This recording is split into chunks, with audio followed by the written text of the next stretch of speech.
ఈ రోజు బీసీల అఖిలపక్ష సమావేశం ఏర్పాటు చేయడం జరిగింది। ఈ సందర్భంగా బీసీ నాయకులు రావడం జరిగింది। ఈ రోజు ముఖ్యంగా మా యొక్క డిమాండ్ ఏంటంటే జనాభా గణనలో కులగణన కేంద్ర ప్రభుత్వం చేయాలనే ప్రధాన అంశంతో ఈ రోజు సమావేశం ఏర్పాటు చేయడం జరిగింది। ఈ రోజు ముఖ్యంగా కేంద్ర ప్రభుత్వాన్ని హెచ్చరించేది ఏంటంటే కేంద్ర ప్రభుత్వం వెంటనే మేలుకోకపోతే దేశ రాజధానిని ముట్టడిస్తామని హెచ్చరిస్తున్నాను।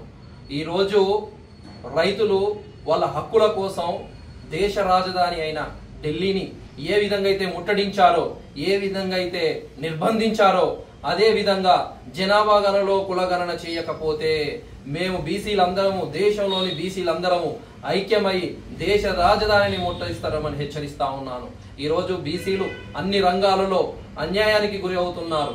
ఎప్పుడైతే జనాభా గణనలో కులగణన జరుగుతుందో అప్పుడే బీసీలకు న్యాయం జరుగుతుందని తెలియజేస్తా ఉన్నాను। అంతేకాదు ముఖ్యంగా మన భారతీయ సమాజంలో, భారతీయ సంస్కృతిలో కులం అనే పేరుతోనే నిర్మాణం జరిగింది ఈ సమాజం। అలాంటి ఎన్నో కులాలు ఫలాలు అందకుండా ఉన్నాయి, ఎన్నో కులాలు సాంఘిక వివక్ష గురవుతున్నాయి, ఎన్నో కులాలు సామాజిక న్యాయం దొరకడం లేదు। అంతేకాకుండా ఎన్నో కులాలు ఈరోజు అంతరించిపోతున్నాయి। ఆనాడు అంబేద్కర్ చెప్పినట్టు ఎప్పుడైతే జనాభా గణనలో కులగణన జరుగుతుందో అప్పుడు మాత్రమే సామాజిక న్యాయం, సమానత్వం జరుగుతుందని తెలియజేస్తున్నాను। ఈ రోజు దేశ సంపద అనేది కొన్ని వర్గాల చేతుల్లోనే ఉందని, అది అందరికీ దక్కాలి అంటే జనాభా గణనలో కులగణన జరగాలనేది మా యొక్క డిమాండ్।